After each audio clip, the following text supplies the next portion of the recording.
Ora, boa tarde, bem-vindos a mais um episódio aqui do Visão Vermelha.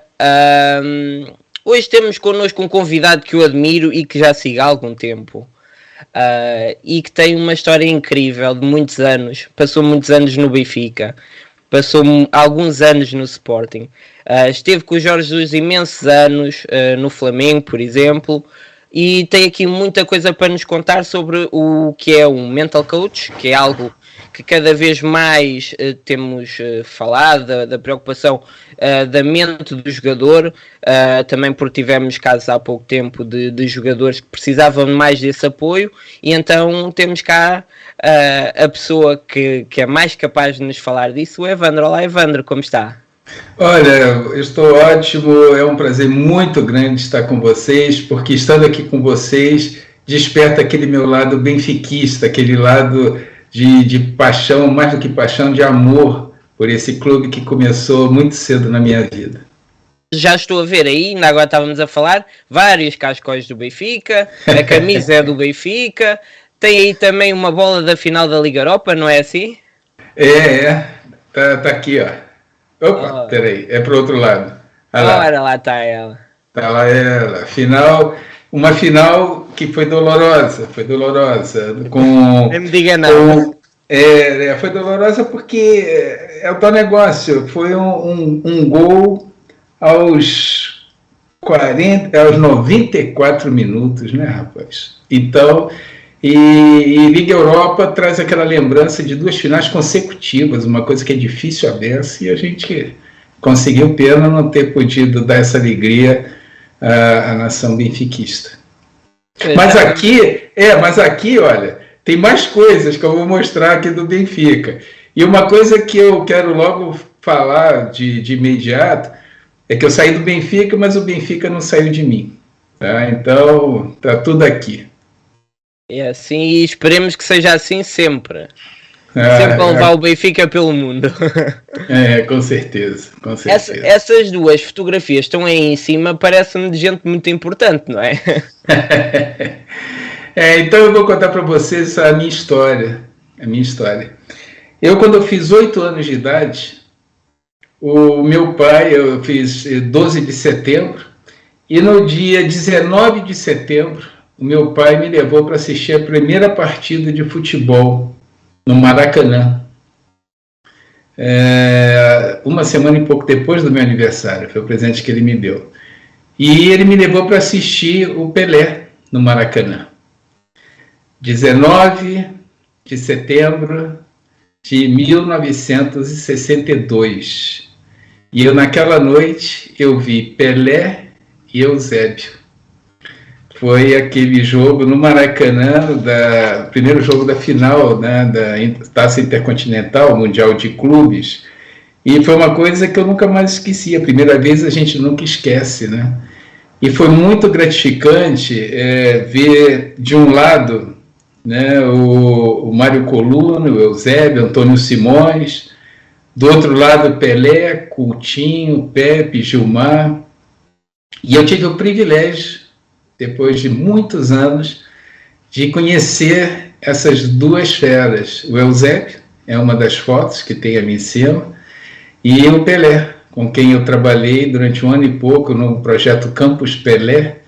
Então, é uma história muito bonita, que mal eu podia imaginar que muitos anos depois eu trabalharia nesses dois gigantes. E quando eu me encontrei com o Eusébio, veio toda a cineminha, de tudo que eu tinha vivido com os meus pais, a paixão do meu pai pelo futebol.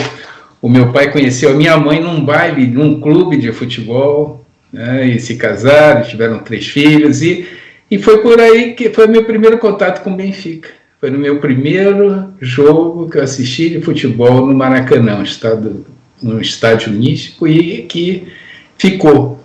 E a minha emoção, imagine a minha emoção quando eu cheguei a primeira vez no Benfica.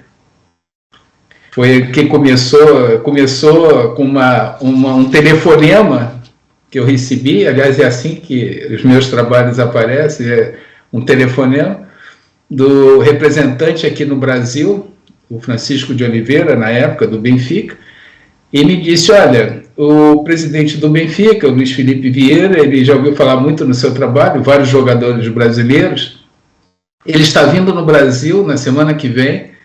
Eu moro em Curitiba, sou do Rio de Janeiro, sou carioca, mas moro em Curitiba. E ele me falou, olha, ele vai estar no Rio de Janeiro, ele tem 20 minutos na agenda dele para uma reunião com você. Ele quer conhecer teu trabalho. Você quer conversar com ele? Claro que eu quero conversar com ele. Aí veio o cineminha, já veio o cineminha. Naquela semana eu estudei muita coisa com relação ao que tinha acontecido naquela temporada no Benfica. E a reunião de 20 minutos durou 2 horas e meia, terminou com o presidente me fazendo um convite para passar uma semana em Portugal, conhecendo a estrutura do Benfica, conversar com diretores da SAD e ter reuniões com o treinador, o Jorge Jesus. E eu cheguei, quase caí para trás, quando vi a estrutura do Benfica, fui estudar um pouco, vi aqueles vídeos fantásticos da Águia Vitória, dando aquele ritual lindo, né, antes de começar. Eu fico até arrepiado, porque é uma coisa do Benfica, não tem jeito. E a reunião com o Jorge, a primeira reunião durou quase 5 horas e pouco. A segunda reunião durou 4 horas e pouco e terminou com ele me falando, olha, eu quero você na minha equipa técnica. E foi assim que comecei uma história muito bonita e que eu jamais vou esquecer, e sempre que posso eu repito e falo da grandeza desse clube. Passei muitas coisas boas, coisas que me marcaram também não positivamente, mas as boas foram muito maiores, muito maiores. E eu sempre, quando penso no Benfica, aparece esse sorriso aqui, porque foi uma época muito boa da minha vida. E diga-se de passagem, é importante também dizer que eu já tinha estado em 2 Copas do Mundo com a seleção brasileira. Todos os títulos que um profissional aqui no Brasil poderia ter no alto nível do futebol, eu já tinha. Então, campeonatos brasileiros na Série A, B e C, vários. Eu participei das 2 Copas de 94 e 98, onde o Brasil chegou em 2 finais.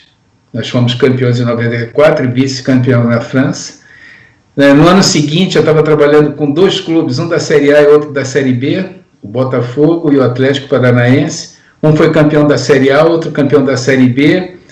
E aí o meu trabalho estourou, né? Expandiu muito, porque você no início estava falando, né? O que é o meu trabalho, mental coach e tal. O Carlos Alberto Parreira, um treinador brasileiro que foi campeão do mundo e que eu tive o privilégio de trabalhar em vários lugares com ele, ele diz que futebol é um jogo de imposição técnica, tática, física e mental de um time sobre o outro. E isso ele me falou em 94, quando ele me convidou para ajudar na seleção brasileira. E levou muito tempo para que as pessoas percebessem que, tão importante quanto a parte técnica, tática e física, que toda a comissão técnica tem profissionais representando, tem a parte da mental, a parte da mentalidade, como eu trabalho, a mentalidade de campeão, onde você trabalha todos os aspectos que você, ao longo da temporada. Então, a parte física, tem a pré-temporada, você dá um trabalho, a pré-competição um outro, durante a competição você faz ajustes e correções, tem os momentos decisivos. Então, tudo isso, a parte mental tem que acompanhar. E hoje eu desenvolvi uma metodologia que é aplicada ao longo da temporada nessa área. Um mental coach é algo que já existe, como disse, há muitos anos, muito antes de eu nascer, por exemplo. Esteve no Benfica desde 2012, mas só há bem pouco tempo é que se começa a falar no trabalho do mental coach. A primeira vez que eu comecei a ouvir falar no mental coach assim de uma forma mais a sério foi quando Portugal foi campeão europeu com o gol do Éder, e o Éder tinha uma mental coach, e então foi notícia na altura. e eu não sabia que o Benfica já tinha um mental coach naqueles anos de Jorge Jesus no Benfica. A primeira vez que ouvi falar no Evandro foi quando Jorge Jesus regressa. E aí começa-se a falar vem o mental coach, o guru do Brasil, e começa-se a falar o que é isto, porque também já se começa a falar muito da parte mental dos jogadores, sendo que cada vez mais há a preocupação de se pensar na parte mental e cada vez se dá mais importância ao seu trabalho? Porque cada vez fica mais claro que é um fator de aperfeiçoamento. Eu sou engenheiro. Olha só que coisa. Eu sou engenheiro, mas obstinado em melhoria de desempenho. E como é que eu me meti nessa? Então eu vou contar para vocês. Porque, olha, não conheci o Evandro Mota na minha primeira passagem, porque eu não dou entrevistas. Você nunca me viu dando entrevistas em nenhuma passagem aí em Portugal. Tá? Porque eu preservo algumas coisas. Bom, mais adiante eu falo sobre isso, mas vamos voltar. Como é que eu entrei nessa? Um engenheiro entrou nessa. Eu sou formado pela PUC do Rio de Janeiro, Pontifícia Universidade Católica, sou engenheiro, e eu estava fazendo meu curso da PUC e tinha 20% de bolsa para jogar futebol de salão, futsal. Uma faculdade cara, e eu querendo ter mais bolsa para o meu pai não ter esses encargos todos que tinha. E eu me esforçava, consegui 30% de bolsa, mas meu pai continuava pagando 70%. E aí um dia eu saindo do treino da PUC, abrindo meu carro no estacionamento, um colega da faculdade bateu no ombro: Evandro, vamos assistir a palestra que vai ter lá no auditório? Mas eu falei: mas palestra do quê? É uma palestra sensacional, o auditório está lotado. Sim, mas é do quê? Não, vamos lá. Eu fui para não perder o amigo, Daniel. Fui para não perder o amigo. Sentei perto da porta, para assim que pudesse eu saísse. Só que quando eu sentei e comecei a ouvir, era uma palestra sobre TQC, ou seja, qualidade total. Algo desenvolvido nas indústrias japonesas no pós-guerra, foi desenvolvido por americanos para recuperar as indústrias japonesas que começaram a produzir produtos mais baratos e melhores do que os produzidos na Europa e nos Estados Unidos. E aí passou a ser um bom sucesso, todo mundo querendo saber aquilo, e a palestra era sobre aquilo. E aí, Daniel, eu tive uma ideia que mudou minha vida. A ideia foi a seguinte: e se eu aplicar esses princípios de Kaizen, melhoria constante, aplicasse em mim? Eu digo, puxa vida, que coisa interessante. Uma semana depois, eu estou falando em maio de 1978, uma semana depois, eu saindo de uma prova na faculdade, fui para a praia, Rio de Janeiro, fiz esse sacrifício, de ir para a praia, saindo da prova, e aí eu cheguei na praia, tinha uma menina que a gente vivia se olhando, mas nunca tinha conversado. Eu estava acompanhado, ela estava acompanhada, e nesse dia ela sozinha, eu sozinho, eu cheguei e eu digo, é hoje que eu vou conhecer essa menina. Peguei a chave do carro, disse: eu posso deixar a chave contigo enquanto eu dou um mergulho e tal. Quando eu voltei, começamos a conversar. Ela é muito simpática, era uma sexta-feira, e ela desandou a falar de um curso sobre controle da mente. E eu pensei assim: meu Deus do céu, eu engenheiro, controle da mente, que isso, que conversa. Mas eu queria conhecer a menina. Aí eu digo: é mesmo, esse curso deve ser muito bom e tal. E aí ela vira e diz assim: o Evandro, segunda-feira começa um curso, e o primeiro dia do curso é aberto ao público, você não quer ir assistir? Porque aí você vai, me pega lá em casa, a gente assiste o curso, de lá vai para um barzinho, bate um papo, eu digo: esse curso deve ser ótimo, vamos assistir esse curso. Rapaz, e aí eu fui assistir o curso. Uma coisa, Daniel, que eu aprendi na vida: quando a gente está focado num propósito, a gente percebe as oportunidades, os sinais, que não perceberia se nós não estivéssemos focados no propósito. O meu foco era melhorar meu desempenho para conseguir uma bolsa maior.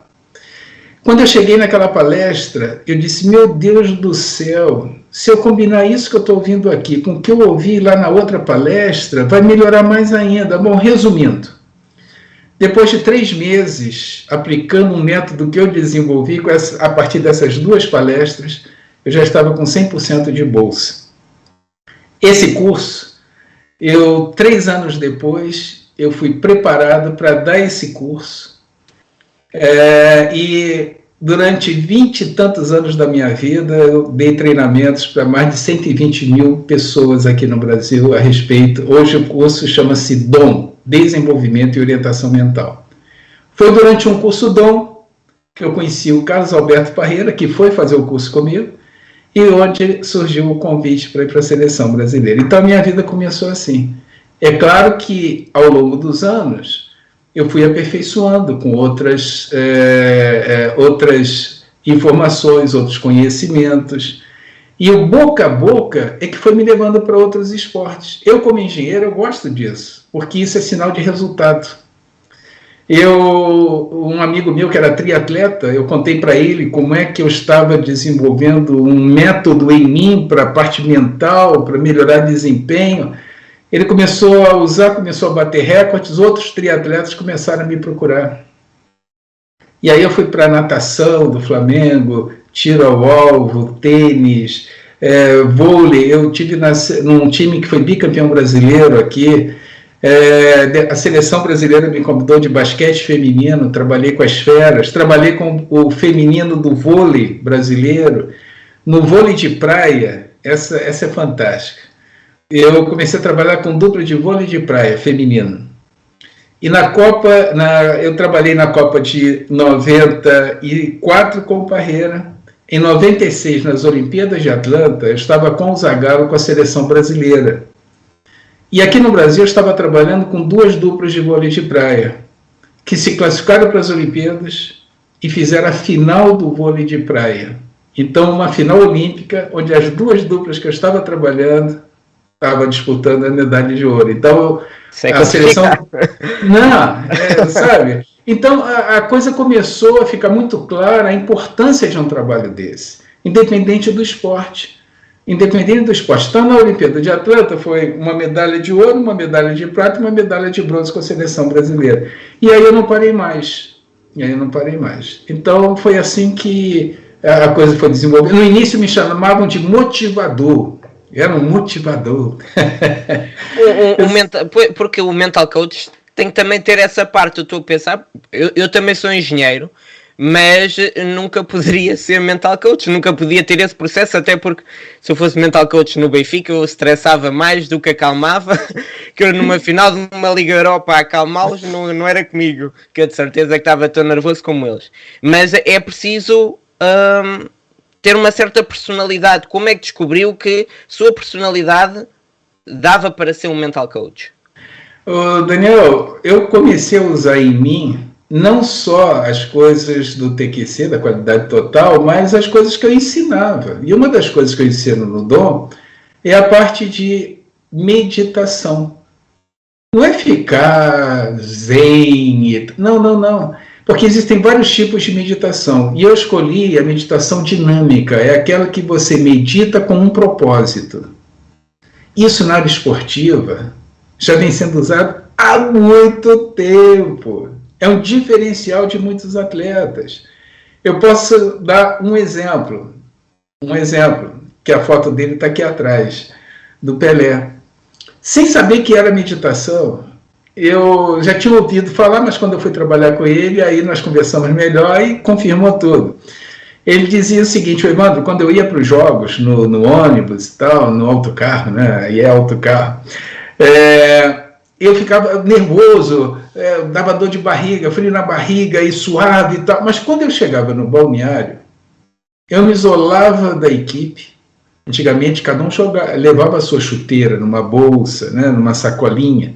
Ele dizia que tirava a chuteira, deitava, botava os pés em cima do banco, colocava a sacolinha nos olhos e, de olhos fechados, ele começava a se lembrar das jogadas que tinham dado certo nos jogos anteriores, as jogadas que ele havia treinado, as orientações que o técnico tinha dado para ele. Ele passava todo um cineminha mental a ponto de relaxar, às vezes até cochilava. Quando ele acordava, ele era outro. Então são as reprises mentais. Você vê o Phil Jackson, implementou isso na NBA. O LeBron James já foi filmado várias vezes no banco de reserva, meditando. Não é aquela meditação, não, é se equilibrar, é estar no estado adequado para ter o melhor desempenho. Isso você pode usar para se preparar para o jogo. Isso você pode utilizar para recuperação após jogos. Isso você pode utilizar para acelerar processos de cura. Isso pode ser utilizado para lembrar das orientações que foram dadas pelo treinador, para você ir para o jogo mais confiante. Então, é uma ferramenta que não é o preparador físico que dá, não é o treinador que dá, é quem conhece o trabalho e que pode dar. Porque assim, tem uma diferença muito grande, tem um provérbio espanhol. É muito diferente você falar de touro de entrar na arena. Falar de touro não é a mesma coisa do que entrar na arena. Então, quando eu falo alguma coisa, de uma coisa que já me beneficiou, ninguém pode chegar para mim e dizer, olha, esses princípios que você segue não funcionam com todo mundo. Eu fui o primeiro a ser beneficiado, eu já te contei aqui vários exemplos de diversos esportes e as coincidências entre aspas. E é muito legal quando eu encontro ex-atletas. Agora mesmo, na semana passada, encontrei com um atleta top no aeroporto e ele disse, Evandro, eu nunca mais me esqueci de algumas coisas que você falou pra gente. Porque você fala coisas que não é só para o futebol, é para a vida. Porque você melhorando a pessoa, melhora o desempenho da pessoa. Então, a partir do momento que você está trabalhando nessa área, é apaixonante. É apaixonante. Esse mesmo jogador disse assim, Evandro, você é muito frio. As coisas acontecendo lá e você com uma capacidade de análise e tal. Claro, se eu ensino isso, a manter o equilíbrio, você em equilíbrio percebe melhor as coisas. Você em desequilíbrio, nunca tome decisões em desequilíbrio. Mas naqueles penaltis contra o Sevilha não podia estar calmo. Veja, são múltiplos fatores que afetam o desempenho do atleta. Um dos segredos de você trabalhar a parte mental é que você trabalha uma área em que normalmente as outras pessoas não trabalham. Então vamos lá, futebol é um jogo.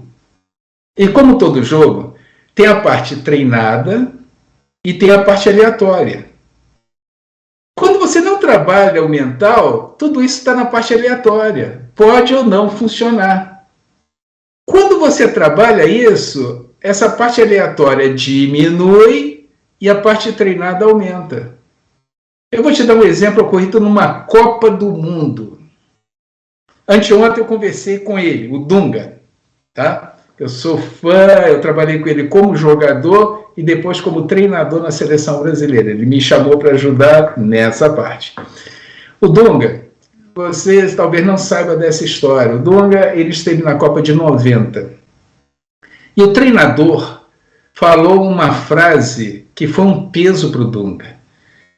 Pelo Dunga, ele era muito voluntarioso, estava em todos os lugares do campo, em 1990. E o Brasil não foi nada bem em 90. Aliás, dentro dos nossos padrões, tem um vexame. Porque o treinador, uma vez disse assim, olha, o meu time é o Dunga e mais 10. Quando o Brasil deu o vexame, aquela seleção ficou conhecida como a Era Dunga. Daniel, imagina você ter seu nome associado a fracasso. Imagina isso. Só que ele me falou, Evandro, eu não sabia fazer outra coisa. Eu tinha que continuar jogando futebol, só que me aperfeiçoando. Em 94 ele estava lá. Em 94 ele era o capitão da seleção brasileira. 94 foi a primeira Copa do Mundo decidida por penalidades. Nenhuma outra Copa até 1994 foi decidida por penalidade. E ele foi bater o pênalti. Então, ele disse que do meio campo até a marca do pênalti, imagina, final de Copa do Mundo. Não consigo. Já tinha tido prorrogação. Então todo mundo exausto, um sol de meio-dia, a final, e depois da prorrogação ele vai bater uma penalidade. Se ele vai até a bola, pensando, meu Deus, se eu perdesse a penalidade, vai voltar, era Douglas, ou Praga. Não.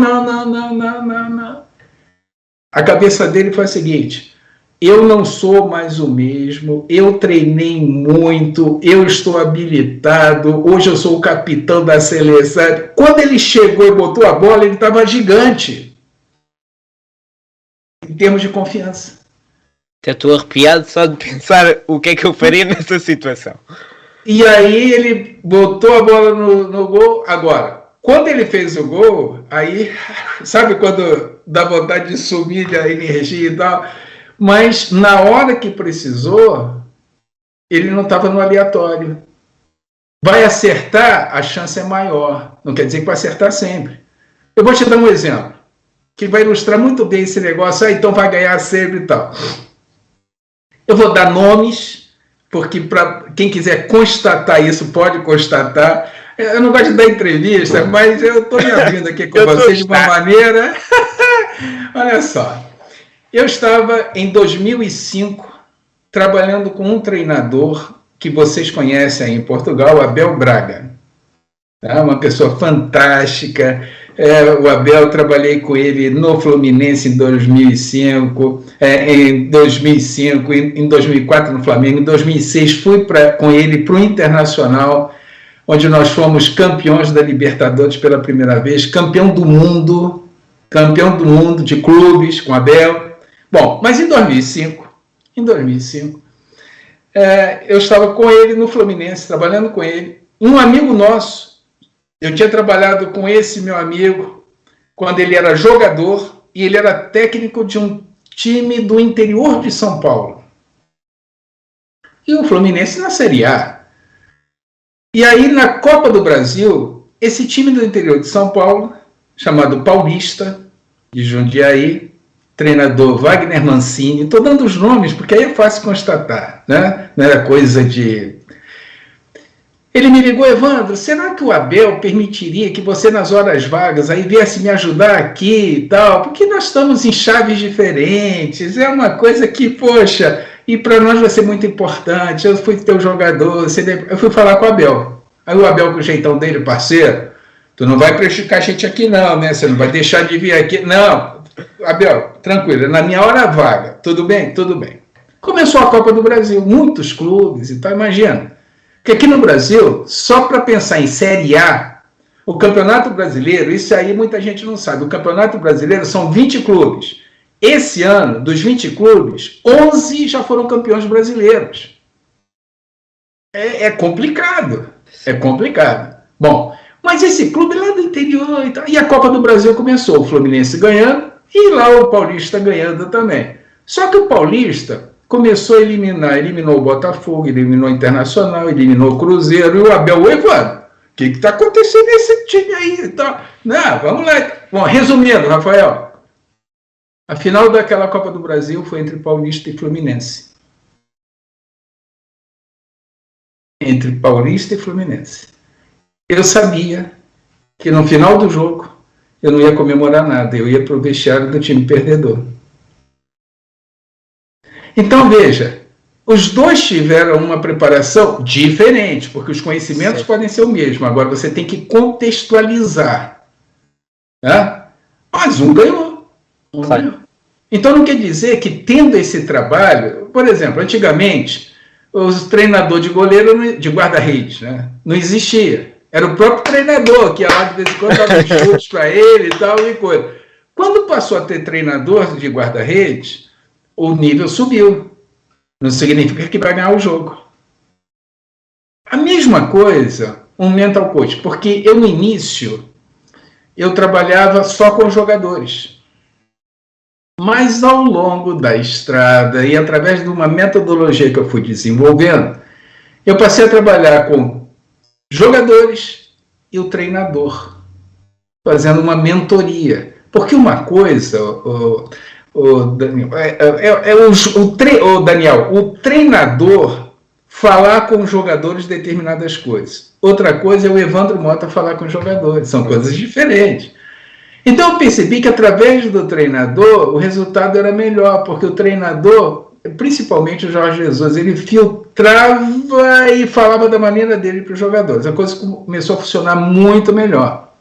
Só que aconteceu um fato aqui no Brasil, aliás, 2 fatos que eu vou contar também. Hoje eu vou contar tudo. 2 fatos aqui no Brasil que mudaram o meu trabalho. Porque eu estou há 42 anos fazendo isso. Mental Coach foi conhecido, você disse que quando eu fui aí agora, 2 anos. Não, 42 anos que eu estou nessa brincadeira. Bom, mas na minha, sem dar entrevista, sem querer aparecer e tal. Bom, então, eu era jogador, depois jogador e treinador. Aí, teve uma vez que nós chegamos para uma final, eu só não vou citar, aí derrota eu não cito os nomes, porque aí são códigos, eu jamais vou fazer isso. Nós chegamos para uma final e o time estava perfeito, porque, sabe, final a gente tem que trabalhar muito bem a cabeça dos jogadores para estarem soltos.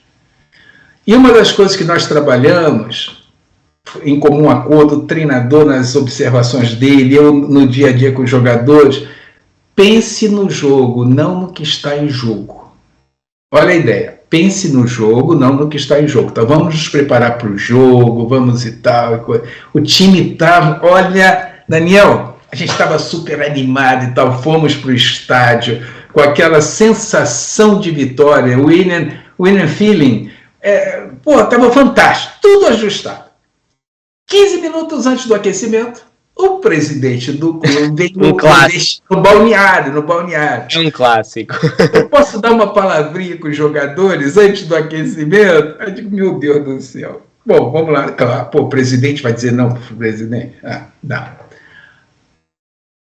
Daniel, ele reuniu os jogadores e deu um papo assim de 3 minutos, falando da importância daquele jogo para a história do clube. Rapaz, ainda bem que teve o aquecimento, tem a volta do aquecimento, nós tivemos uns minutinhos, tá? E uma outra coisa que aconteceu, que eu tive que reavaliar meu trabalho, foi o seguinte: chegamos para um jogo, e aí eu sou sempre o primeiro a descer do ônibus para ir na frente, para ir energizando os ambientes, que é uma outra coisa de energia, uma outra coisa que não tem como falar aqui em 2 minutos. Bom, mas quando eu passei assim por uma sala, uma porta que nunca estava aberta, estava aberta. Eu olhei, cheio de fotos, de coisa. Aí eu chamei uma pessoa que estava assim, na porta, disse assim, escuta, o que tem ali? O que é essa sala aí? Está dessa maneira hoje. Não, é porque o RH, o Recursos Humanos do clube, preparou uma surpresa para os jogadores. Nós gravamos vídeos com os familiares, tem carta dos filhos, tem coisa, e os jogadores vão passar por aqui. O quê? Como é que é? Puxa, que legal. Cadê a chave dessa porta? Me arruma aqui, deixa eu ver. Eu vou deixar ela fechada para a gente poder manter isso aqui tudo. Tranquei a porta e sumi com a chave. Tá louco? Fazer o jogador chorar antes do jogo. Não, mas tem que fazer alguma coisa. Faz alguma coisa certa. Mas a pessoa fez na boa intenção. Claro. Quando aconteceram essas 2 coisas, Daniel, eu vi que eu tinha que trabalhar com jogadores, com o treinador e com o em volta, com todo o staff. Então, por exemplo, tem lugares que eu chego, primeiro contato preparado é com jogadores, treinadores, staff, segurança, presidente, roupeiro, nutricionista, todo mundo na sala, para a gente poder alinhar o trabalho, não ter surpresas agradáveis. Então hoje eu trabalho nessas, sabe, na integração dos departamentos, dos jogadores e no treinador, para a gente poder ter realmente um ambiente de trabalho voltado para a excelência, voltado para a melhoria de desempenho. voltada para o aprendizado e crescimento. Todo mundo fala que a equipe que chega é aquela que mais cresce ao longo da competição. Então você tem que ter um ambiente de aprendizagem, de crescimento. Então tudo isso ajustado. Então esse é um trabalho que hoje, depois de 40 anos, eu desenvolvo nos lugares onde eu trabalho. Isso é muito interessante porque é exatamente a ideia contrária que os adeptos têm. Porque o adepto, quando vai ter um jogo importante, para ele, o jogador naquela semana não pode pensar noutra coisa. Tem que dormir a pensar naquele jogo, tem que sonhar com aquele jogo, tem que acordar com aquele jogo, tem que viver aquela semana toda com o jogo, tem que saber a história do clube com aquela equipa. Lembro-me, por exemplo, que o Benfica foi jogar com o Arsenal, o Rafa não sabia a história e os adeptos dizem como é que é possível isto não ser trabalhado. Os jogadores têm que saber que já houve um jogo em que ganhámos e fomos super-heróis. E então, por exemplo, se nós vemos o balneário antes do jogo e aquilo não está numa gritaria em que há o grito de grupo e depois todos dizem vamos, se isso não existir, para o adepto ok, eles não sabem o peso deste jogo, eles não estão importados com isto, eles não estão preparados, não estão focados, mas não é isto. Olha, nós estamos num mundo onde o obsoleto convive com a vanguarda. Isso em todas as áreas. E no futebol também. Então, existem 3 maneiras de você trabalhar o jogador antes de entrar para um jogo, no balneário. Animação, motivação e mobilização. Isso é uma escala. Tem gente que trabalha com animação, que é isso que você está falando. E ainda filma e bota nas redes. Quem entende um pouquinho e vê isso, disse, nossa senhora, esse cara está na pré-história, em termos de entrar nos jogadores. Porque a animação está associada à euforia. Euforia, na primeira dificuldade, desaba. Euforia, você cria condições de desgaste. Euforia te tira do mais importante, que é a concentração. Euforia, você está com a percepção alterada. Não percebe as jogadas. Então, é totalmente diferente de um casulo de concentração, da atenção permanente no que você vai fazer, de uma forma descontraída, porque tem gente que confunde descontração com desconcentração, são coisas diferentes. Então, essa gritaria, que não dá para você nem ouvir seus pensamentos, bota o jogador num estado que não é o adequado para ele ter o melhor desempenho. Isso é animação. A motivação já é uma coisa além. É você trabalha num outro departamento, num outro estágio, que já não tem nada a ver com a euforia. Eu gosto de trabalhar com a mobilização, que é acima, que você trabalha a motivação, você trabalha confiança. Aquele exemplo que eu falei do Dunga.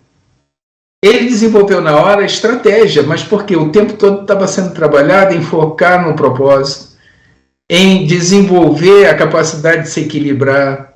Então ele viu uma maneira dele se equilibrar. Você, quando está confiante, o teu desempenho é um. Quando você não está confiante, seu desempenho é outro. Falar de uma outra maneira. Quando você vai fazer uma coisa com medo isso só gera insegurança. Quando você vai fazer uma coisa pensando no que tem que ser feito, no que vai ser feito, vai bater um pênalti e voltar a bola ali, é diferente do, meu Deus, e se o jogador e o guarda-rede for, já era. Não quer dizer que é isso que faz o acerto ou o erro, não. Isso aumenta a chance do acerto. Tá? Então, eu trabalho com motivação, naquele pré-vestiário, eu estou dando muita dica, hein? Mas tudo bem. Antes do jogo, você trabalha confiança, motivação e prazer.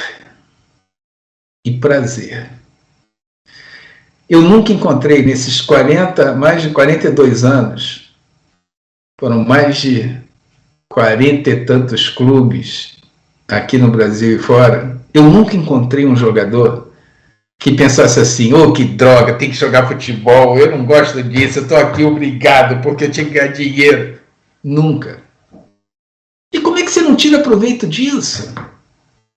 Você tem que fazer as coisas com prazer. O prazer no trabalho aperfeiçoa a obra. Isso é de Sêneca. Tem tempo. O prazer no trabalho aperfeiçoa a obra. Quando a gente vê alguém fazendo alguma coisa com prazer, é outro departamento, não é não? É outro departamento. Eu adoro. Às vezes eu estou olhando assim uma pessoa, eu não sei direito o que ela está fazendo, mas o prazer que ela está tendo em fazer aquilo é fantástico. É fantástico. E a mesma coisa o jogador de futebol. É a coisa que eles mais gostam de fazer. Agora, você só pode ter prazer quando a confiança existe. Senão, fica só euforia. Senão, vira hiena. Né? Fica rindo e tal, mas não é um sentimento. Não é um sentimento. Agora, vamos lá. Quando eu passei a trabalhar integrado com o treinador, a gente desenvolveu maneiras de trabalhar confiança no dia a dia. A gente desenvolveu maneiras de trabalhar momentos decisivos desde a pré-temporada. Não é no momento decisivo que você vai dar dicas para ganhar a final.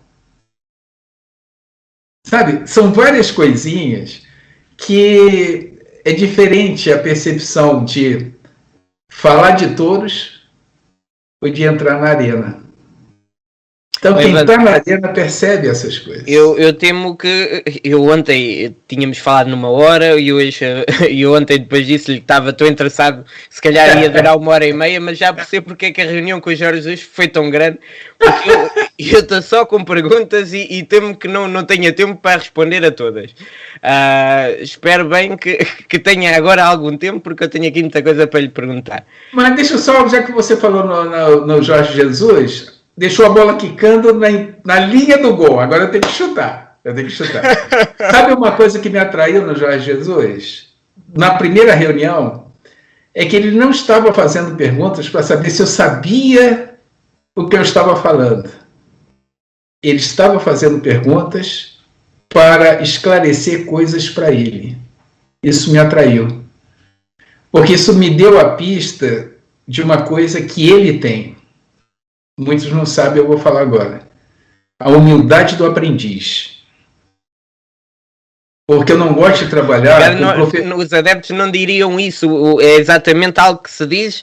Jorge Jesus é uma pessoa que acha que sabe tudo, que não ouve, que acha que já aprendeu tudo e que não aprende. E por acaso é a ideia que os benfiquistas têm e é engraçado estar a dizer isso. A humildade do aprendiz. Eu não gosto de trabalhar com professor de Deus. Sabe o que é professor de Deus? É aquele que já sabe de tudo. Já sabe de tudo. Então, quem supõe que sabe tudo, não estuda. E uma coisa que quem já trabalhou com o Jorge Jesus sabe, e você pode perguntar para vários jogadores, de ano para ano, ele tem novidades no treinamento dele. De ano para ano. E não é de livros, porque ele nunca leu livros de futebol. Ele lê livros de várias outras coisas. Ele vê vídeos e estudos de várias outras coisas. Futebol ele vê, ele olha, ele assiste. Muita gente aqui no Brasil não sabe por que ele aqui em 13 meses, ganhou 6 taças e teve 4 derrotas. Ele, antes de vir para o Brasil, já tinha trabalhado com mais de 200 jogadores brasileiros. Teve um ano no Benfica que ele tinha mais brasileiro do que português. Sim. Ele, antes de trabalhar em grandes clubes, ele vinha ao Brasil para ver jogador e levar. Interior de São Paulo, Goiás, Paraná, Pernambuco. Então, ele estuda o que tem que ser estudado, mas ele é autodidata com relação ao treinamento. Tá? E a humildade do aprendiz, eu quis falar isso justamente por causa disso. A segurança que ele passa é uma coisa. a capacidade dele de se abrir para novas informações, novos conhecimentos, é outra totalmente diferente. Tá? Então são coisas diferentes. Mas o Jorge Jesus, sendo uma pessoa com uma forma de comunicar fria, não é? Pelo todo o caminho que fez na sua vida, é uma pessoa que não tem medo de falar, diz as coisas que sente, o que lhe vem na cabeça diz, muitas vezes chateia-se com os jogadores. Isso deve ser depois difícil de trabalhar, porque eu imagino, por exemplo, estamos a fazer uma palestra que é trabalhada pelo Evandro, os jogadores não se apercebem, isto aqui não é o Jorge Jesus, isto aqui é o Evandro? Não. Não, porque justamente ele faz a ingestão e trabalha, e antes tem que concordar. Ele tem que abraçar a ideia, não é uma ideia que o Evandro falou, porque muitas vezes ele diz, não, Evandro, ele dizia assim, isso que você está falando, essa parte aqui, perfeito, mas essa daqui, Evandro, justifica, embasa isso. E aí eu falava, ele, não. E não é não. Acabou. Tá certo? Aí vamos para outra fase. Embasa isso que você está falando. Justifica isso. Ele sempre dando chance e aí é o feeling dele que define. Então jamais tem isso. E outra coisa, com relação à sinceridade. Um trabalho que a gente faz e nem todos conseguem perceber. Quem percebe se dá bem. Então, vou dar um exemplo de um atleta que percebeu essa diferença entre quando ele fala uma coisa, ele está dando um feedback, não é para a pessoa, é para o desempenho da pessoa. Uma coisa ruim não é ele está botando aquela pessoa para baixo, ele está falando do desempenho daquela pessoa. Tanto é verdade que logo depois fez certo, ele, o jeitão dele aberto e tal. Um jogador que soube fazer isso muito bem chama-se Matite. Matite soube muito bem fazer isso. Por quê? Porque ele se abriu. Aqui no Brasil, os jogadores todos estavam abertos, sabiam a diferença entre chamar a atenção do desempenho e chamar a atenção da pessoa. Ele jamais vai chamar a atenção da pessoa, vai chamar do desempenho, daquele jeitão dele. Tá? Quem não percebe isso aí fica magoado, não sei o que e tal, e a gente tem que conversar, cara, não é isso e tal, entendeu? Pois, porque aquela primeira passagem pelo Benfica era o mesmo Jorge Jesus, muito interventivo, que dava o raspanete mesmo no campo, mas as entrevistas que os jogadores que passaram pelo Jorge Jesus dão, é sempre que o Jorge Jesus foi muito importante, que o Jorge Jesus sabia falar com eles. Um bocadinho depois, agora, por exemplo, o Darwin também teve também falou na importância que o Jorge Jesus teve com ele, mas, por exemplo, o Pedrinho, que não conseguiu o mesmo desempenho, não teve a mesma opinião, saiu e achou que o Jorge Jesus não foi correto com ele, que não lhe falou bem, que não lhe deu a importância que devia, e essa é a minha preocupação, é um treinador dizer Arão, está mal, e depois ganhar tudo. O Arão percebe, ok, estamos a ganhar, eu estou a crescer, começa o jogador a ouvir que há aquela oportunidade e então tem a capacidade de aceitar. Mas para um jogador que sofre o mesmo Arão e depois não joga, não ganha, os resultados não aparecem, o treinador não tem o mesmo estado de graça para os jogadores o perceberem. Como é que se gera aqui o ganhar e o perder, o jogar e não jogar? Não é o ganhar, o perder, jogar ou não jogar, é o passar pelo processo, não passar pelo processo. Entendeu? Quando o jogador passa pelo processo, a chance dele entender é grande. Quando não passa pelo processo, é diminuta, porque isso é do ser humano, né? Não assumir a sua responsabilidade perante as situações. Então, enquanto ele não percebe isso, chama-se tomada de consciência. Enquanto ele não toma consciência de determinadas coisas, é uma coisa natural, é a proteção, é se eximir da responsabilidade. Só que isso só vai prejudicar. Então, eu não condeno o Pedrinho, porque ele não passou pelo processo, não deu tempo dele passar pelo processo. Foram muitas coisas que aconteceram que ele não conseguiu jogar. A verdade é essa, ele não conseguiu jogar. Então, quando você não consegue jogar por lesões, por Covid, por uma série de coisas que aconteceram com ele, tá certo? E outros jogadores passaram pelo processo, só que tiveram mais tempo e mais oportunidade de treinar e jogar, e entender a situação, tá? Essa é a diferença. Porque, por exemplo, o Everton saiu agora do Benfica, teve 2 anos no Benfica, e a esposa disse que o contexto era muito difícil, o Benfica não o apoiou, o pai disse que o presidente tinha sido preso, o Covid, mas o Darwin entrou na mesma altura, passou por tudo igual e está agora onde está, numa das melhores equipas do mundo. Portanto, às vezes o que é desculpa ou o que acontece mesmo, e cada jogador lida com a adversidade de maneira diferente, mas também passa um bocadinho por como se lida com estas adversidades.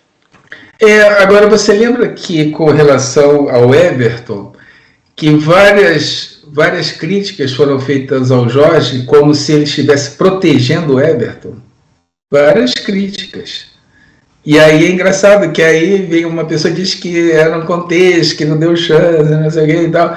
É complicado isso, é complicado. Então, uma coisa que cada vez eu tenho mais certeza é que você tem que saber ouvir as pessoas, mas ouvir as pessoas certas e ter filtros para poder aproveitar o que deva ser aproveitado e não ouvir todo mundo. Ouvir certo, saber ouvir não é ouvir todo mundo. Tá? Então ninguém, e isso é bom até para os adeptos, né? Ninguém tem consciência da realidade como quem está no dia a dia. Né? Porque a gente só vê a ponta do iceberg no jogo. Agora, o dia a dia define uma série de coisas. Uma série de coisas. E isso tudo faz parte de todas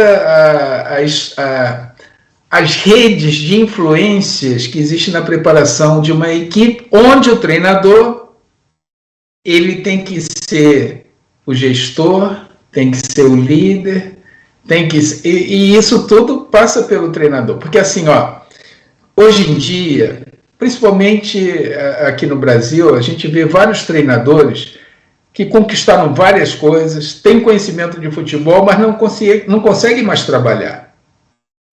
Porque só o professor Manuel Sérgio, que eu tive o privilégio de conhecer, poxa vida, que coisa, aprendi muito com ele. Muito amigo do Jorge, então tivemos conversas, papos, saímos. Ele tem uma frase que é lapidar. Para saber de futebol, você tem que saber mais do que futebol. Então, se você se ater só ao futebol, hoje você tem que ou se ater ou ter alguém em volta de você que possa auxiliá-lo com relação a uma série de coisas. Porque o mundo cada vez está mudando mais rápido. E o futebol também. Eu vou dar um exemplo. Que você vai me entender. Antigamente, quando a gente se aproximava de um balneário, a gente sabia se tinha ou não gente no balneário. Porque existiam as resenhas, as conversas entre os jogadores e tal, e coisa. Hoje, quando você se aproxima de um balneário, você não sabe se tem ou não gente lá. Por quê?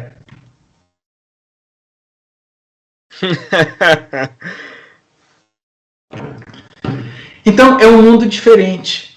E você tem que tratar o mundo não como ele era, mas sim como ele é. Antigamente, você tinha, aqui no Brasil, chama de corneteiro. São aquelas pessoas que, no dia a dia, o porteiro do prédio, pô, o teu time jogou nada, isso aqui e tal. Hoje, quantas milhares de pessoas te cornetam pelas redes sociais? Certo. Então, isso tudo faz parte de uma preparação. Tudo isso faz parte de uma preparação. O jogador não deve ver redes sociais ou depende do jogador? Não, você pode ver. Agora, a maneira como você reage a isso é que é diferente. O grau de importância que você dá a isso é que você tem que ajustar. Você tem que questionar. Você vai ouvir quem? Porque tem pessoas que querem atingir um propósito e ficam ouvindo pessoas que nunca conseguiram chegar lá. Pessoas bem intencionadas podem dar bons conselhos, mas conselhos inspiradores só quem já chegou lá, conhece o caminho. Então você tem que tomar cuidado. Veja, isso não é do futebol, isso é da vida. Você tem que tomar cuidado com quem você está ouvindo. Você tem que tomar cuidado com quem você tem se juntado. Porque se você se junta com 5 pessimistas, você vai ser o 6º. Se você se junta com 5 pessoas que estão pensando grande, têm ambição na vida, você vai ser o 6º. E aí entra uma outra coisa também importante, a gente não confundir conceitos. Porque a gente fala em ambição, né? Ah, Evandro, você é muito ambicioso, como se isso fosse uma coisa ruim. Eu digo, eu sou ambicioso, sim. Eu não sou ganancioso. Certo. Tem gente que confunde as duas coisas. E aqui no Brasil, eu estive dando uma olhada nos dicionários. Os dicionários aqui do Brasil falam ambição e ganância como sinônimos. Se você pega um dicionário em inglês, você vê que são coisas diferentes. E são coisas diferentes. Então você tem que saber algumas diferenças básicas para viver bem. Não é no futebol, é na vida. Entre ganância e ambição. Entre teimosia e persistência. Porque se você não sabe a diferença entre teimosia e persistência, de repente você está sendo uma pessoa teimosa. Você sabe o Jorge José é teimoso ou persistente? É persistente. Agora, por que ele é persistente? Você sabe qual é a diferença entre ser uma pessoa teimosa ou perseverante? Estou para ouvir. Ah, pois é. Pois é. Porque até a gente aprender isso, a gente corre o risco de estar sendo uma pessoa teimosa. O teimoso, ele tenta a mesma coisa o tempo todo sem levar em consideração as experiências passadas. Ele fica preso ao método. O perseverante, ele está focado no propósito.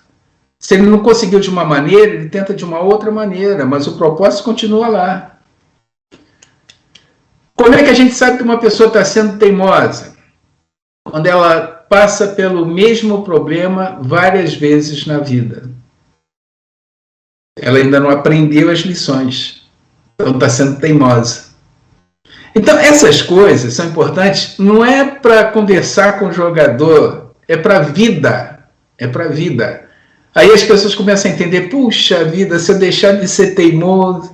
Olha, essas coisas, para quem está gostando dessa conversa, no meu Instagram, @EvandroMotaOficial, com um T só, @EvandroMotaOficial. Todo dia eu coloco lá uma ideia, eu coloco lá uma reflexão. Por exemplo, ontem eu coloquei a seguinte reflexão. Depois de fazer tudo o que deveria, experimente fazer um pouco mais. A vida lhe responderá com a mesma moeda. Então tem gente que na vida ela está no modo QB.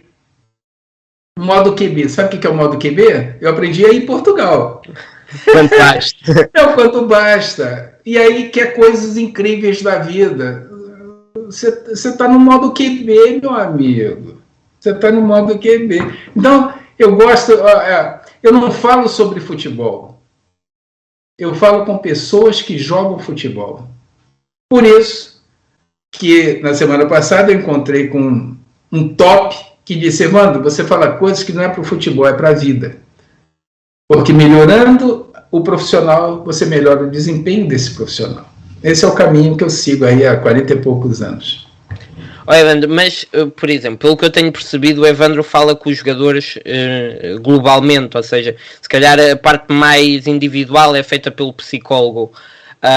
Mas eu penso assim, um balneário tem tantos jogadores em situações tão diferentes. Temos, por exemplo, Otamendi e Vertonghen, que já passaram pelas melhores equipas do mundo, já ganharam tudo o que tinham para ganhar. E depois temos, por exemplo, o tal Darwin e o Everton, que chegaram agora ao primeiro grande palco, e o que motiva um não é o que motiva o outro. Como é que se consegue criar uma mensagem? Porque se calhar o primeiro jogo da Champions do Darwin e do Everton é algo inacreditável para eles. Para o Vertonghen e para o Otamendi é mais um jogo. Como é que se consegue criar uma mensagem que bate em todos eles? É fácil criar mensagem. É mais estratégico como entrar com essa mensagem em cada uma dessas pessoas que você citou, desses dois grupos diferentes. Então vamos falar que são duas coisas diferentes. A mensagem, você tem denominadores comuns. Não importa a idade nem a experiência deles. Eles têm denominadores comuns. E no caso, é o propósito.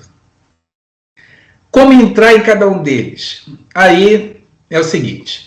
Eu, no início da nossa conversa, eu contei que eu assisti 2 palestras. Uma de TQC, Qualidade Total, e outra do DOM, do Desenvolvimento e Orientação Mental. O TQC não tem nada a ver com futebol. Mas eu peguei de uma outra área uma coisa que me foi útil para melhorar meu desempenho. Isto chama-se isomorfia. Isomorfia. Coisas que estão dando certo em outras áreas e que você pode contextualizar para a sua atividade. Hoje eu tenho quase 30 isomorfias que eu trabalho. E uma delas, vou contar aqui para vocês, vou abrir o jogo, chama-se teoria geracional, teoria das gerações. Nas empresas, elas começaram a observar de alguns anos para cá que mais gerações trabalham juntas. Por quê? Porque o pessoal que é jovem há mais tempo está saindo mais tarde do trabalho, com mais idade. E o pessoal está chegando mais cedo no trabalho. Então, na empresa, você tem várias gerações trabalhando juntas. E se começou a pesquisar como lidar com isso? Então, agora você falou 2 exemplos de quem está iniciando e 2 exemplos que já estão lá. O segredo é você identificar num grupo, como jogadores de futebol, quais são as gerações que estão ali, e normalmente num grupo são 2 gerações só. No grupo de futebol, de jogadores, em volta não, tem outras gerações. Mas no do futebol são 2 gerações muito parecidas. Cada um tem a sua individualidade, mas hoje em dia a coisa está muito padronizada. Muito padronizada. E você consegue, identificando as gerações que estão ali, saber como entrar em cada uma delas. E aí você, sabendo disso, fica mais fácil você desenvolver as estratégias de mobilização, que é fazer com que ele fique ligado sem o estresse excessivo e tendo aquela percepção que a gente quer que ele tenha. Agora, isso tudo, e é uma coisa que vai ser muito difícil eu trabalhar com outro treinador, o Jorge não só percebe, como desenvolve treinamentos para isso no campo. No campo. No campo. E é um diferencial dele.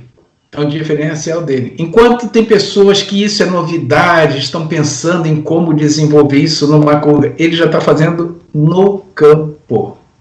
Agora tem que ter tempo para fazer isso. Interessante. Né? O Evandro, que chega em 2012, um ano em que se joga muito futebol, mas como já falámos aqui, é um final da época terrível, em que tudo corre mal e acaba com uma final da Taça de Portugal, em que o Cardoso, um dos jogadores mais influentes do Benfica, mais adorado pelos adeptos, confronta Jorge Jesus.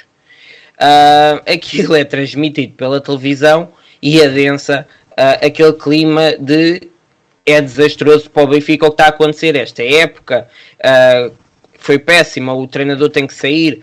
Luís Filipe Vieira segura Jorge Jesus e no ano a seguir ganha-se tudo, e só não se ganha a Liga Europa pelas razões que também nós conhecemos. Como é que se lida com algo que foi terrível, que foi... todos os adeptos sabiam que jogávamos muito bem, todos sonhávamos com tudo e de repente nada. Como é que se diz aos jogadores, para o ano há mais? Foi duro. Foi uma experiência que eu nunca mais vou esquecer. Foi comparável à experiência que eu tive na final da Copa do Mundo de 1998 na França com o Brasil. Foi terrível. Foi terrível. Você, em 15 dias, você estava numa final da Taça de Portugal, estava numa final de Liga Europa, estava em primeiro lugar no Campeonato Português e perdemos tudo.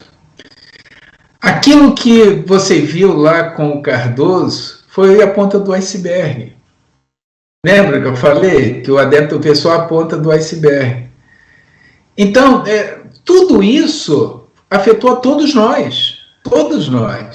Por mais que eu medite, por mais que ele seja frio e tal, foi uma coisa atrás da outra, foi tudo atropelado. Agora, como foi que a gente conseguiu virar a página? Com a competência do Jorge, com uma coisa que nós fizemos que foi muito importante, porque aqui no Brasil a temporada termina no início de dezembro.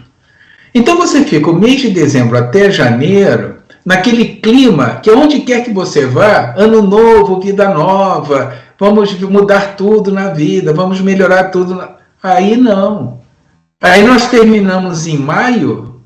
Final de junho já estávamos juntos por uma pré-época. Terrível, terrível. Eu pedi autorização para o Jorge, nós levamos uma psicóloga da minha confiança aqui do Brasil, que nos ajudou muito na pré-temporada, nos ajudou muito, Maíra Ruas, que nos ajudou muito, e depois a gente foi no dia a dia trabalhando e desensibilizando todo esse clima. Agora, não foi só a parte psicológica que foi trabalho. Foi reavaliado uma série de coisas em todas as áreas e deu no que deu na época seguinte. O presidente Luís Filipe Vieira foi muito feliz porque ele sabia do dia a dia como a coisa estava sendo trabalhada.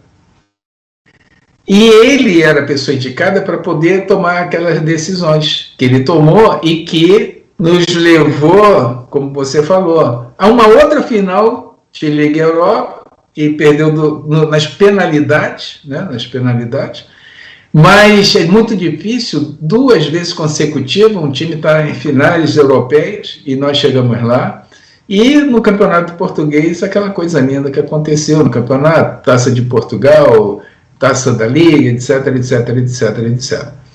Então, volto a repetir, não é só um aspecto, são todos os aspectos que são reavaliados, e isso o Jorge faz muito bem com a equipa técnica dele, está sempre reavaliando o que foi feito e onde nós temos que trabalhar. Sabe? Isso é muito importante num gestor como o Jorge é.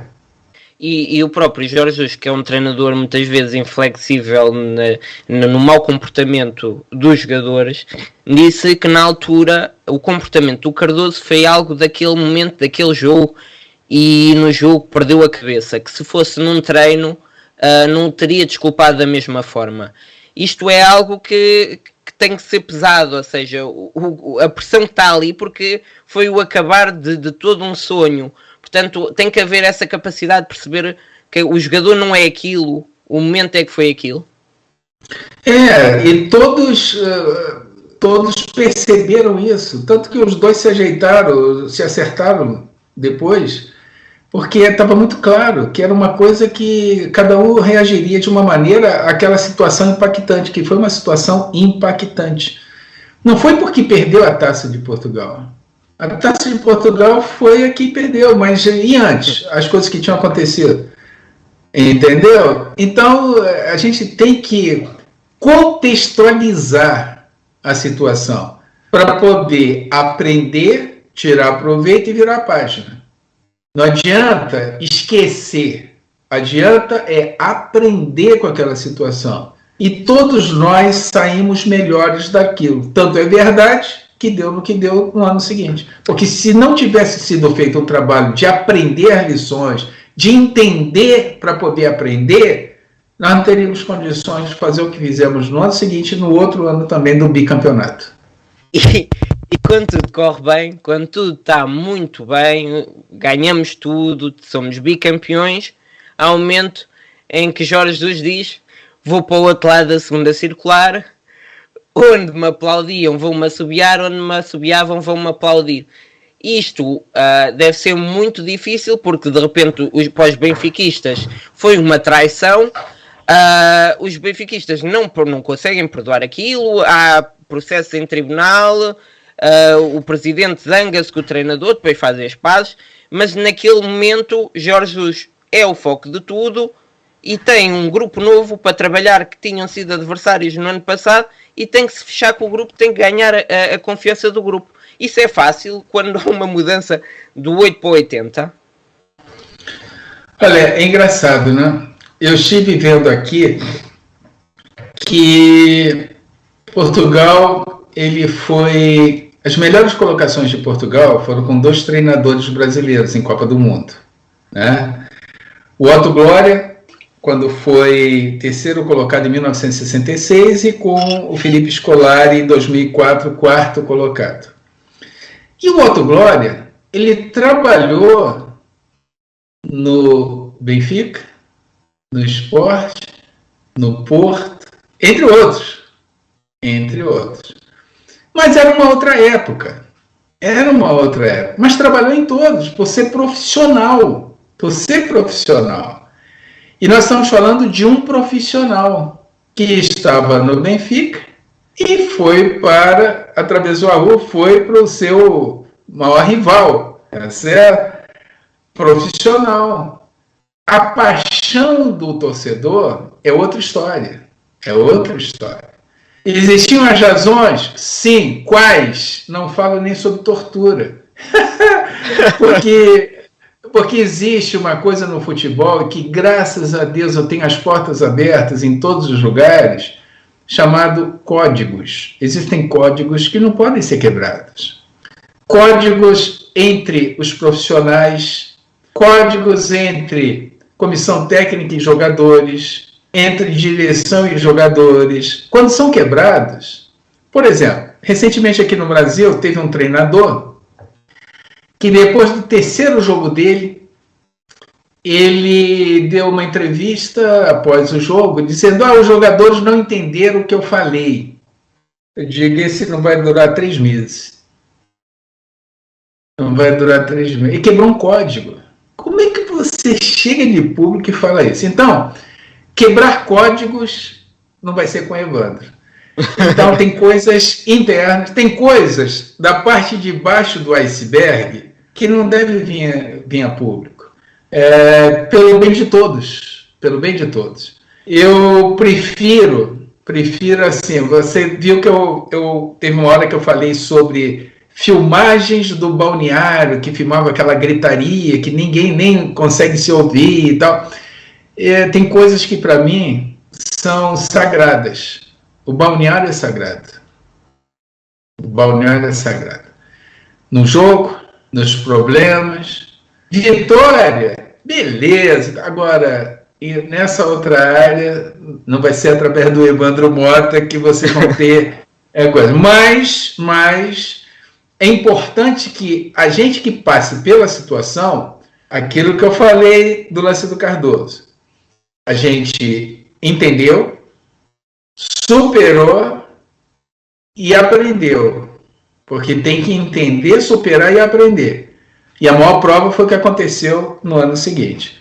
Quando qualquer de um de nós, seja na área profissional ou não, passa por uma situação impactante, guarde dessa sequência. Entender, aprender para poder superar. Senão fica complicado. Você vai ficar o tempo todo voltando para aquela situação. Estava aqui a pensar que estávamos a falar quando um jogo é muito importante e há necessidade de acalmar o jogador, também é ao contrário. Acalmar não, peraí. Eu não falei em acalmar. Em equilibrar, não, equilibrar. Você não pode acalmar.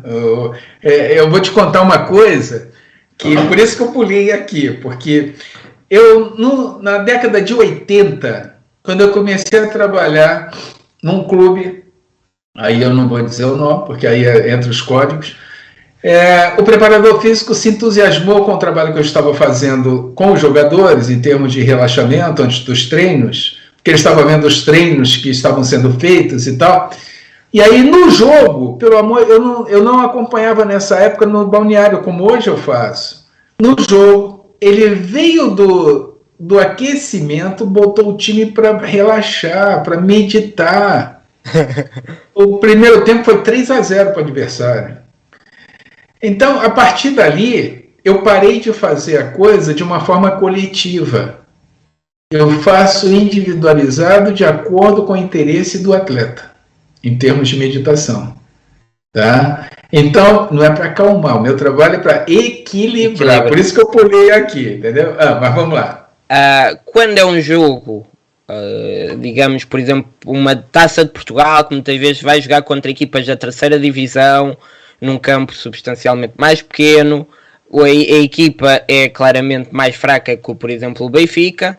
Como é que se faz o trabalho inverso, que é mostrar porque o treinador vem com aquela conversa que é um jogo como os outros, que é como jogar no Dragão, mas o jogador nunca vai assumir isso, nunca vai receber essa mensagem como sendo a verdadeira. Como é que se trabalha para realmente dar esse foco e esse peso a esse jogo? Olha, o meu trabalho não é um trabalho informacional, é um trabalho de tomadas de consciência. E eu citei ainda há pouco para você que uma das ferramentas que eu utilizo é a contextualização de ambientes multigeracionais.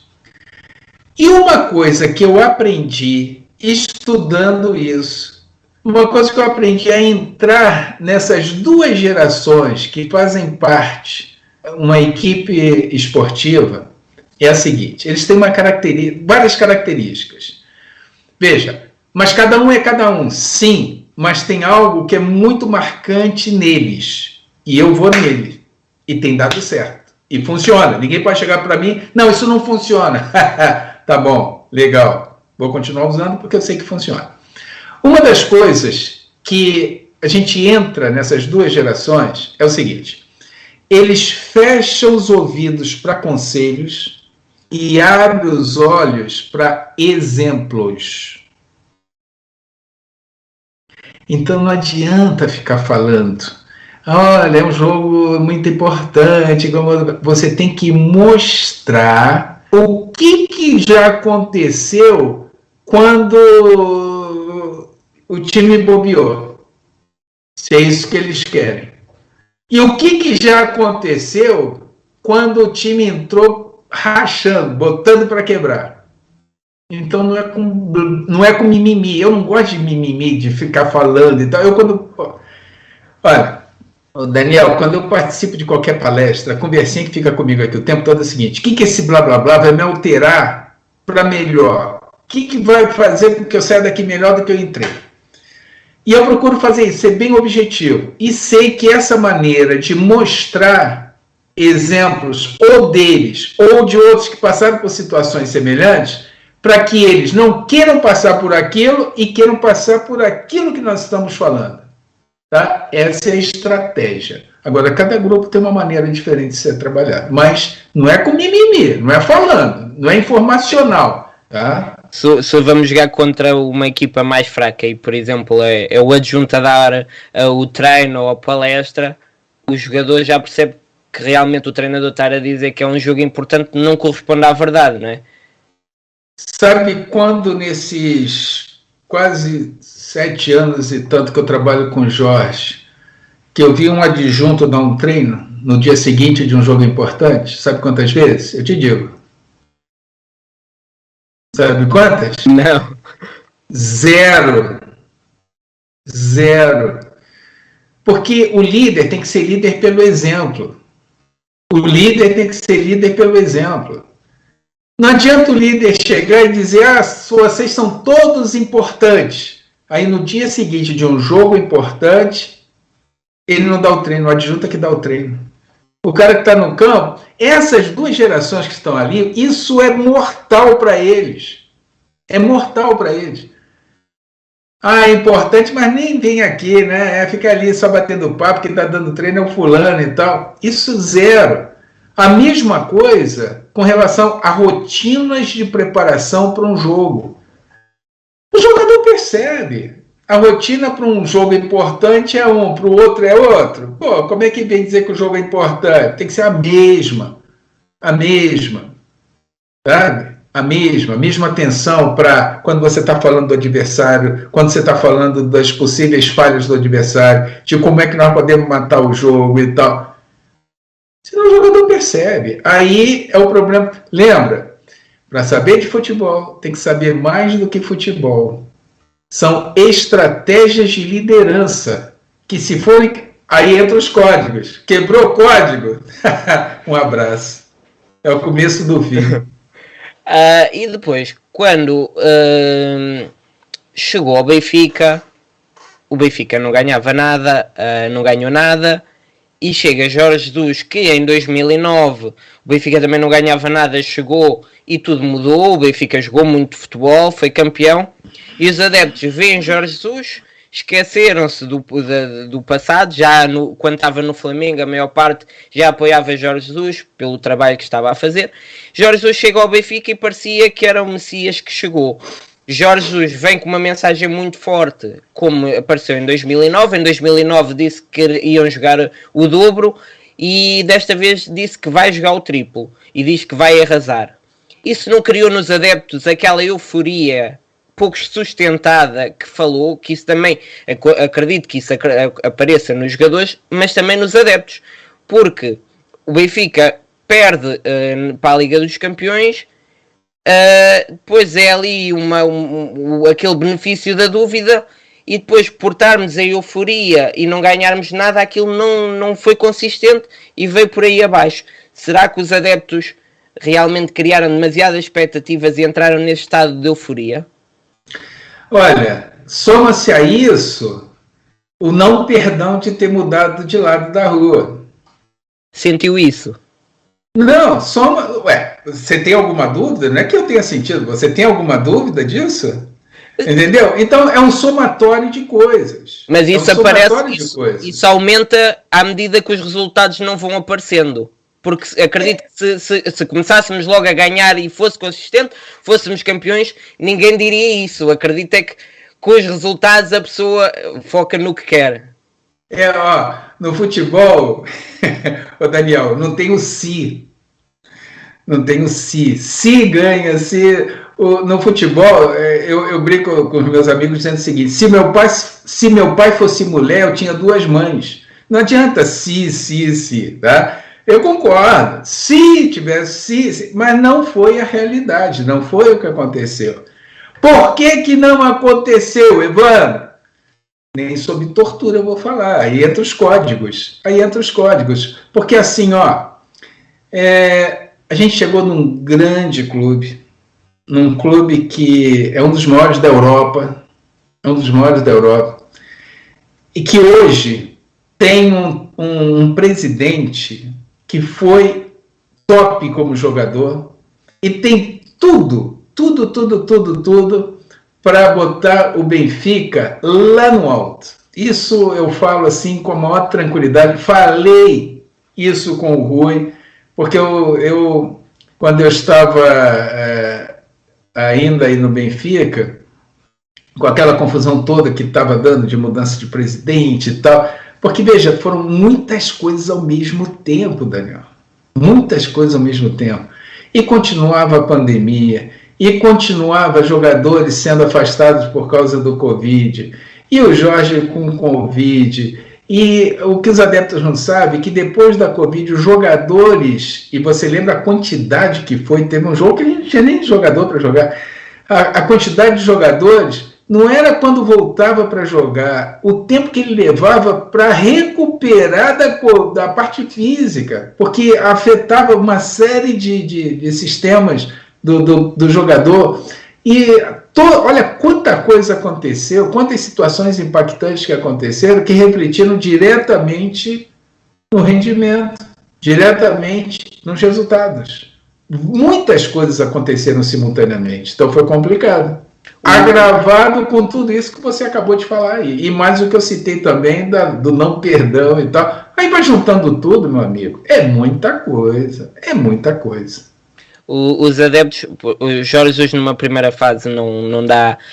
Quando estamos naquela fase em que estamos com falta de jogadores, Jorge Jesus não fala propriamente na dificuldade que estava a passar com o grupo. Na altura até se falava porque é que o Jorge Jesus não diz, não podemos jogar, não temos jogadores. Mais tarde, quando as coisas estavam muito mal, Jorge Jesus decide falar, isto aconteceu, eu estive mal, eu mal respirava, vocês não sabem o que é sofrer, e então aquilo para os adeptos criou a ideia que era desculpa, era o inimigo invisível. O que se falou não foi do impacto que o Covid teve na equipa, foi o timing, porque é que só se falou quando já tinha os jogadores e numa fase muito tardia. Essa comunicação com os adeptos, com quem nos ouve, não é feita por si, deve ser o diretor de comunicação. Também não devia ser trabalhada essa forma de comunicar com os adeptos? Olha, uma coisa que eu brinco aqui no Brasil, a gente fala muito, cada um no seu quadrado. Tá? Então você está fazendo uma pergunta que não é da minha área. Eu vou dar uma opinião de uma pessoa que não é da área, e isso eu não vou fazer. Mas não devia ser da sua área, já que neste momento... Comunicação? Não, comunicação, não é da minha área. Não é da minha área, entendeu? Está a trabalhar com expectativas, com motoristas, presidentes, jogadores, treinadores, e os adeptos parece que fazem parte desse círculo. Você está falando da reação dos adeptos. Isso ninguém controla. Nenhum de nós controla isso. Isso daí ninguém controla. Se você estivesse falando dos jogadores, da comissão técnica, da equipa técnica, da direção, aí nós estamos ali. Agora, torcedores vivem de vitórias. Ele não vive de compreensão do que está acontecendo. Eu não conheço nenhum torcedor movido à compreensão do que está acontecendo. Pela torcida, o Jorge não tinha ficado depois daqueles 15 dias que perdeu tudo. Não é verdade? Como é que a gente vai controlar isso? É um uma jogo torcida apaixonada, uma torcida apaixonada do maior clube de Portugal. Não tem como controlar isso, o Daniel. Nem eu, nem ninguém. Nem eu, nem ninguém. Então, isso não faz parte. O que faz parte é a gente dar o nosso melhor. O que faz parte é a gente se aperfeiçoar ao máximo para obter melhor desempenho. O que faz parte é a gente procurar, do nosso tamanho, superar aquelas dificuldades e aprender com elas. Isso faz parte. Agora, controlar adeptos? Você conhece alguém que faça isso? É um jogo perdido à partida. Você conhece alguém que faça isso? Não, controlar adeptos é complicado. Mas a mensagem que passa, e isso é trabalhado pelo diretor de comunicação, e a forma como se fala com a imprensa, por exemplo, e é daí perguntar que eu, por exemplo, confio muito mais o Evandro que fala com os jogadores e que está a falar comigo e eu realmente estou interessado em ouvi-lo, do que um diretor de comunicação que se calhar tem outros interesses que não o jogo em si. Sim, mas veja, cada um no seu quadrado. Entendo. Cada um no seu quadrado. Como é que você... Mas você, veja, você está falando especificamente da reação dos adeptos, que poderia ter sido feito isso para os adeptos. Milagre. É Jesus, mas não é aquele para fazer milagres, entendeu? Com relação a controlar adeptos. Isso não existe. Isso não existe. Muito bem. Eu vou dar um exemplo.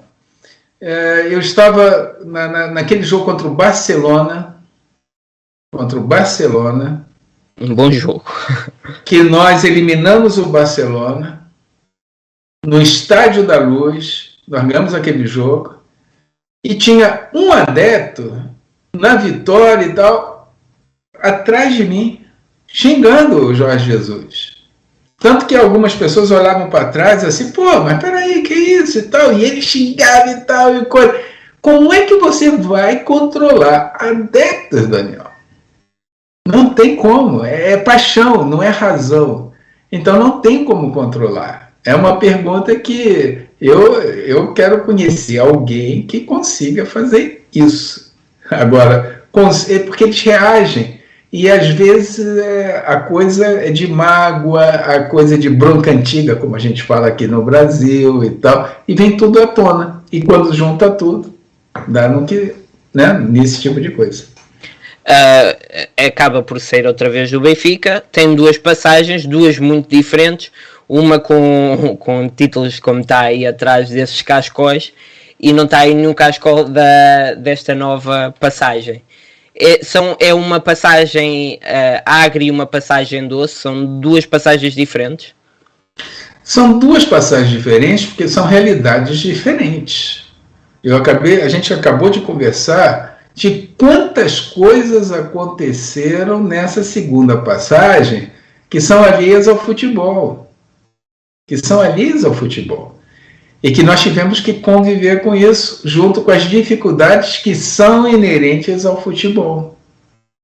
Então nós tivemos coisas externas, nós tivemos coisas internas da política do clube, aquela confusão que ficou um tempão indefinido. É muita coisa para uma temporada só, Daniel. Entendeu? Então, você tem que fazer uma análise contextualizando tudo isso. Você não tem como comparar o que aconteceu na primeira passagem com essa situação da segunda passagem. E que não foi resolvida com a saída do Jorge Jesus. Tá certo? Então, é muita coisa que aconteceu simultaneamente.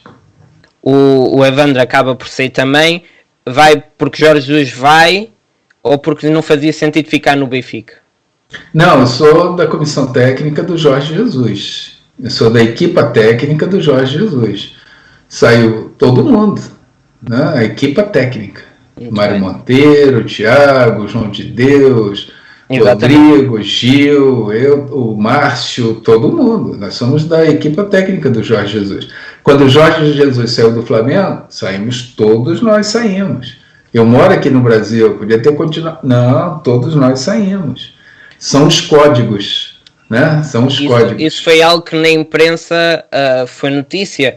Evandro também sai do Benfica, Evandro deixa o Benfica, Rui Costa deixa Evandro de fora, mas não é propriamente uma decisão do Rui Costa que diz amanhã não vem, é toda a estrutura que sai em conjunto.